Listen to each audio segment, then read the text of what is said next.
Assalamualaikum warahmatullahi wabarakatuh. Perkenalkan, nama saya Ahmad Taufik Reza Kusuma, NPM 21130510059 dari Program Studi Pendidikan Jasmani kelas B. Saya di sini akan menjelaskan anatomi organ reproduksi laki-laki.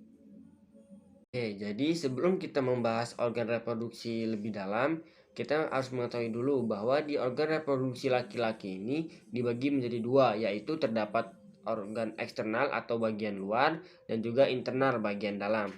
Yang pertama, di bagian eksternal itu terdiri dari skrotum dan juga penis, dan yang internal bagian dalam itu terdapat gonad atau testis yang disebut juga kelenjar reproduksi yang untuk menghasilkan sperma dan hormon-hormon reproduktif. Yang kedua itu ada saluran pengangkut yang berfungsi untuk mengangkut sperma dan sekresi kelenjar. Yang ketiga terdapat kelenjar aksesoris yang menghasilkan produk esensial untuk pergerakan sperma. Yang pertama akan kita bahas ialah organ eksternal atau organ bagian luar di sistem reproduksi laki-laki, yang nanti akan saya tampilkan gambarnya agar lebih jelas. Yang pertama itu ada skrotum. Nah, skrotum ini bentuknya itu berupa kantung yang berisi dua testis di dalamnya. Antara bagian kanan dan kiri itu dipisahkan antara jaringan ikat dan juga jaringan polos. Nah, suhu di dalam skrotum itu 1-2 derajat lebih rendah daripada suhu tubuh. Nah, pada suhu itu produksi sperma itu akan maksimal. Kulit skrotum yang berlipat-lipat sebenarnya adalah otot kremaster yang dapat mengencang dan juga mengendur.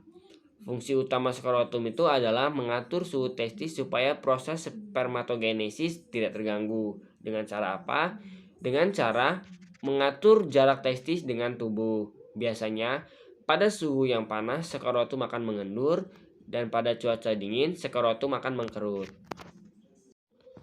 Yang kedua ialah penis. Dalam sistem reproduksi, penis berfungsi sebagai alat kopulasi saat proses perkawinan. Penis manusia mengandung uretra atau saluran kencing.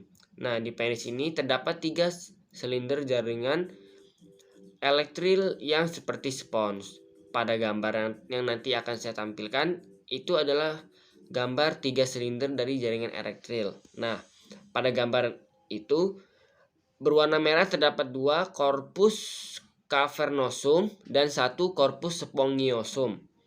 Nah, sewaktu gairah seksual bangkit, jaringan erektil pada penis akan terisi darah dari arteri. Peningkatan tekanan akibat jaringan erektil yang terisi darah akan menyumbat pembuluh-pembuluh vena yang mengalirkan darah keluar dari penis, sehingga penis membengkak terisi darah atau disebut juga ereksi. Nah, ereksi ini memungkinkan penis disisipkan ke dalam vagina. Nah, setelah penis terdapat juga bulu kemaluan atau yang disebut juga pubis yang berfungsi untuk melindungi kulit dari iritasi akibat adanya gesekan. Setelah kita membahas dari sistem alat reproduksi laki-laki bagian luar atau eksternal, kita lanjut ke bagian internal atau bagian dalam. Gambar yang saya munculkan ini ialah bagian anatomi sistem reproduksi laki-laki yang dilihat dari samping dan juga dari depan. Baik, selanjutnya kita membahas bagian internal dari sistem alat reproduksi laki-laki. Pertama, terdapat testis atau gonad yang terdiri dari banyak saluran yang menggulung-gulung berkali-kali. Saluran ini disebut juga tubulus seminiferus di tempat sperma diproduksi.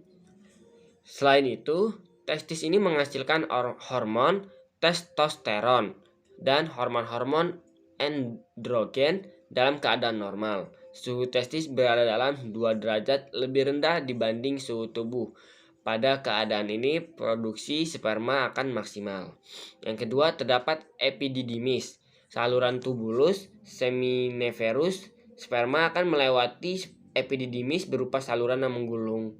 Fungsinya sebagai tempat pematangan sperma.